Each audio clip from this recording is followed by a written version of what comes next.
New Year's Day, we'll have the college football playoff semifinals on ESPN. Number 2, Oklahoma. Number 3, Georgia in the Rose Bowl. Presented by Northwestern Mutual, 5 p.m. Eastern. And then number 1, Clemson, and number 4, Alabama in the All-State Sugar Bowl from the Superdome in New Orleans. Both games streaming live on the ESPN app. Here now, the Bear, the Bot, and the Baby. It's time for today's edition of the Bear, the Bot, and the Baby Bowl Challenge. Who will be our All-American Bowl predictor? Chris the Bear Palika, Fred the FBI Robot, or a cuddly baby? Ooh, how exciting! And now for the Rose Bowl game, presented by Northwestern Mutual. Bulldogs will win the semifinal game 53% of the time. I'm feeling a little stingy on the predicted point differential. I give Georgia a 1-point margin. Bear, how do you pick this one? Nobody stopped Heisman Trophy winner Baker Mayfield yet, but this will be the best defense Oklahoma has faced all year long. Look for Georgia to really try and limit the number of possessions Oklahoma gets in this game. They can hopefully get pressure on Baker Mayfield, try and keep all the big pass plays in front of them. If they're able to do that, I like Georgia to win one of the national semifinals. Our baby prediction is Georgia! And in our other semifinal game, the All-State Sugar Bowl, what is the Robots' prediction? Even robots get deja vu. Alabama, Clemson. We've done this already, right? This time, Alabama favored 57.9% of the time. Another tight ball game, less than a field goal point differential. Bear? Many people thought Alabama shouldn't even be in the playoff this year, but the Tide are indeed in, and the Tide are favored over Clemson in the Sugar Bowl. Well, Dabo Swinney and the Tigers probably didn't want to face Alabama in the semifinal this year. They do get to play up the underdog role, which Dabo Swinney has done so well in his tenure at Clemson. He beat Alabama as an underdog last year, and I think he'll beat Alabama as an underdog again this year. Our baby predicts Alabama will win. Thank you, babies. And thanks for watching the Bear, the Bot, and the Baby Bowl Challenge. Couple of college football games to watch before the 2 big semifinal games. How about Michigan, South Carolina, noon on ESPN2, the Outback Bowl, and also simultaneously on ABC. That's an interesting matchup. Notre Dame, LSU, Citrus Bowl, presented by Overton's. Both games also on the app. Big day of college football to begin 2018. Much has happened since the last time the Buffalo Bills made the playoffs. Like, yes, Twitter and Facebook, Google, Uber, the car, Uber.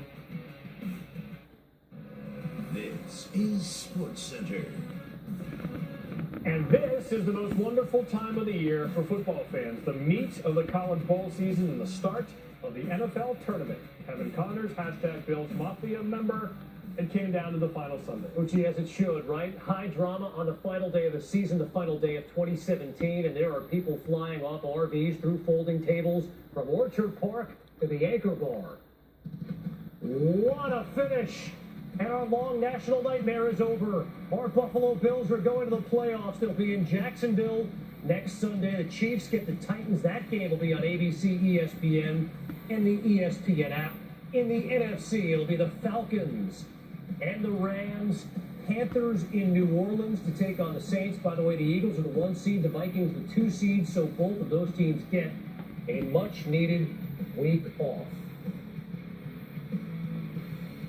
And Ryan Clark is here to talk about some of the matchups that intrigue you the most, Ryan. And let's start in the American Football Conference. What about the AFC? Well, in the American Football Conference coming in this week, I want to see the Jacksonville Jaguars. Yeah. I want to see what team they really are. Are they the team that was 1 game out from hosting a playoff game this year? Or are they the team we've seen the last 2 weeks on the road where Blake Bortles can't complete a pass, where you can't get the stops that you need to defensively?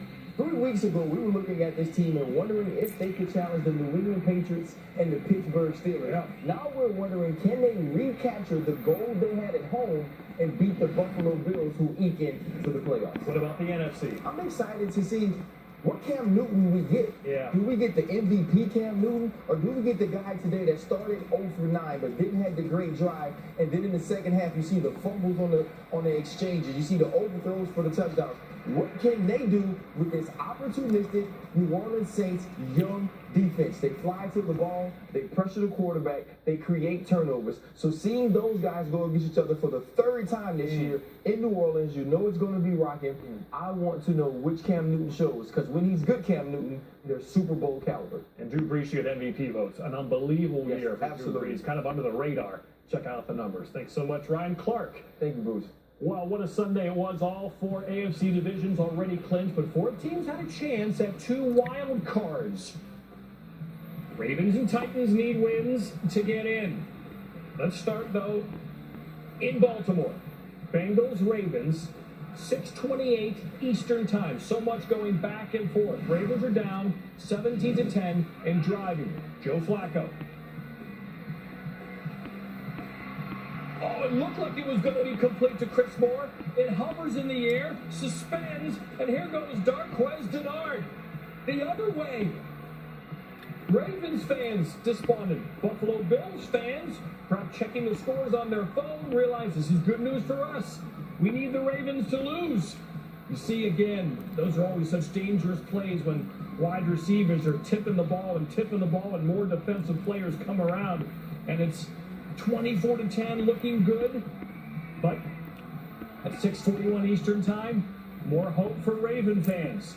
And perhaps despair for Bills fans, as it looked like they were going to take care of business in Miami. Alex Collins, what an effort! Too much salad for the ball, but he's still able to reverse the field and cut the lead at that juncture to 24-17. Nothing that way, comes back the other way. Even Flacco will get in the way a little bit. And so now, Ravens down by 7. Uncle Mo on their side. Meantime, Pucci, Titans Jags, 6:54 p.m. Eastern. What's going on? Marcus Mariota runs into Derrick Henry, fumbles it. Yannick Ngakoue picks it up. 67 yards to the bar. Oh, that Jaguars defense. What's going on with the Titans? They suddenly leave the door open at 15-10. And you're wondering, are they going to hang on? Meanwhile, Ravens, 7:24 Eastern time now. Flacco, dart, Mike Wallace. Touchdown. And the Ravens back in business.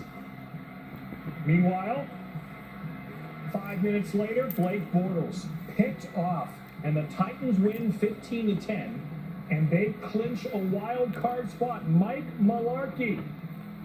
To watch a team take a franchise and believe in something and watch it turn around and become competitive every Sunday to where they have a chance to win every single Sunday, that's very gratifying.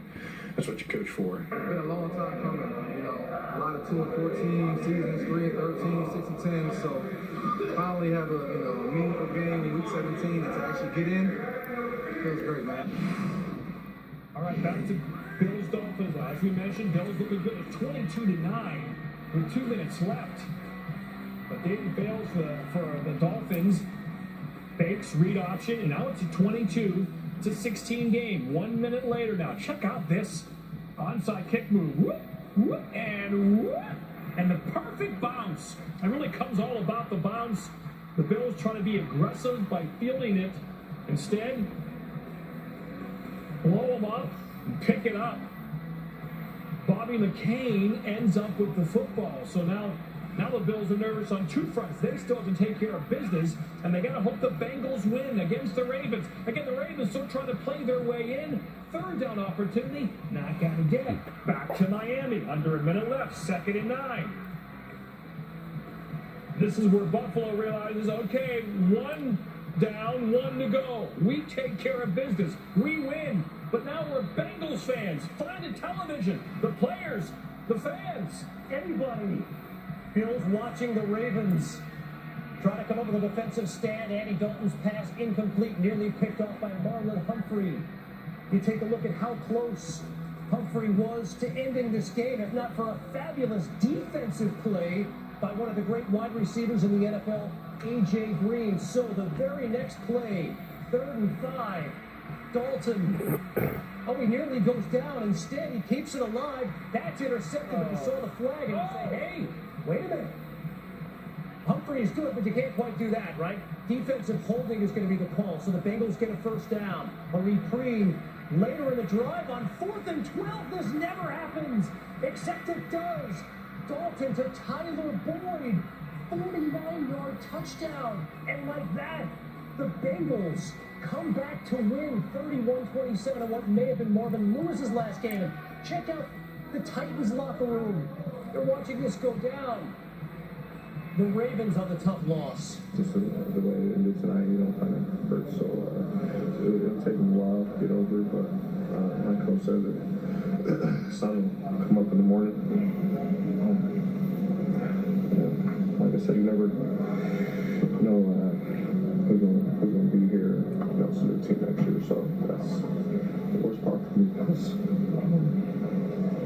Like I said, everybody really took me in, let me show my personality. Something like that. Sorry for being emotional, but that really means something to me. I don't know. We went from having all my dreams come true and then been going away in a matter of seconds. It's like a bad dream, you know what I'm saying? It's like, you can't believe this happened to us, you know what I'm saying? Like this, you know what I'm saying? 15 years as a Raven, I had to say this one is definitely the most devastating.